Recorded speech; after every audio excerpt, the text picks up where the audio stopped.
9 août 2023 a procédé à l'adoption d'un rapport relatif à une autorisation pour la résiliation de la convention de concession de l'aéroport de Dancing. Alors, en rappel, il faut préciser que dans le cadre de l'exécution et de l'exploitation future de l'aéroport de Dancing, il avait été retenu une intervention en deux phases. Une première phase en maîtrise d'ouvrage public dans laquelle le gouvernement mobilise les fonds avec les partenaires techniques et financiers classiques. Et une seconde phase prévue donc en maîtrise d'ouvrage privé dans laquelle le gouvernement devrait signer avec un partenaire privé une convention à l'effet avec ses partenaires pour apporter une partie du financement et ensuite exploiter l'infrastructure une fois les travaux achevés. Alors donc au titre de la partie réservée à la maîtrise d'ouvrage public, le gouvernement a pu mobiliser avec les partenaires techniques et financiers plus de 70% du financement. Il faut rappeler que le montant total à l'évaluation était de 436 milliards en 2019. Alors, le choix du partenaire privé était, on a procédé à une procédure d'appel à candidature qui s'est soldée infructueuse et donc il a été procédé à la procédure par entente directe. Et procédure dans laquelle le choix a été porté sur le consortium Méridiem Aéroport de Provence-Marseille, qui est un consortium de nationalité française. Alors, et ce consortium a mis en place, selon les termes de la convention, la société d'économie mixte Aéreo, qui était chargée d'apporter le financement pour les travaux concédés en maîtrise d'ouvrage privé et qui ensuite devrait exploiter plus tard l'infrastructure pour rentrer dans ces fonds. Alors, vous n'êtes pas sans savoir que la partie concédée en maîtrise d'ouvrage privé a fait l'objet de plusieurs contestations de plusieurs acteurs du secteur de l'aviation civile et bien d'autres structures.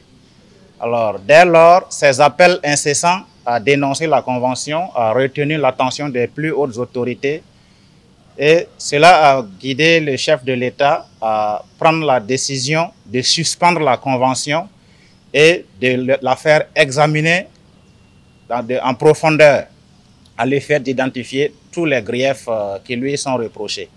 Évidemment, nous nous sommes livrés à cet exercice, à cet examen de la convention dans toute la rigueur, avec toute la rigueur qui sied, et nous avons relevé les griefs qui font objet du rapport que nous avons soumis aujourd'hui.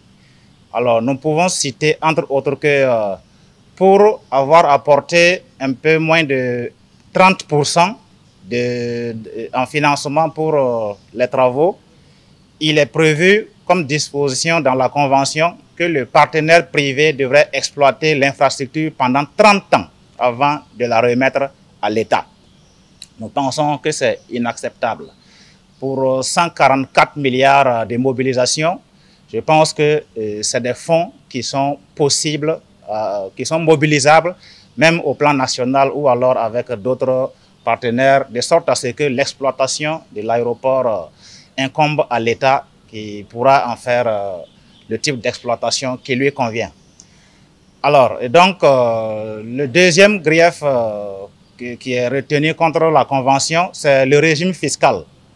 Le régime fiscal qui est appliqué. Dans la réflexion, nous avons associé les spécialistes en la matière qui ont relevé des insuffisances au niveau du régime fiscal également.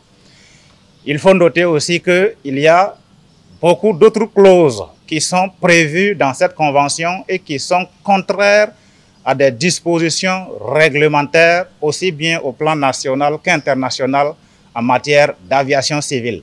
En plus de ces griefs, il faut relever que le modèle financier dans la convention ne garantit pas non plus la pérennité des structures régaliennes de l'aviation civile, que sont l'Agence nationale de l'aviation civile et l'Agence nationale de la météorologie. Alors donc, autant de griefs relevés qui étaient dans la convention, alors on soutenait le rapport que nous avons soumis aujourd'hui en Conseil des ministres et qui a été adopté pour acter la résiliation de cette convention.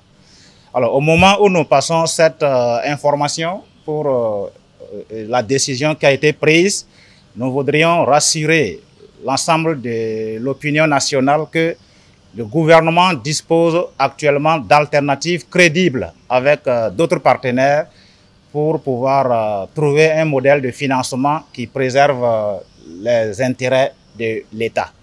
Alors, la résiliation de cette convention ouvre toutes les portes à des échanges avec ces partenaires et nous puissions vous rassurer que dans les jours à venir, nous allons engager ces échanges-là à l'effet de pouvoir relancer les travaux de l'aéroport de Doncin dans des conditions qui lui garantissent la pérennité et le développement du Burkina Faso, objectifs pour lesquels l'infrastructure a été conçue.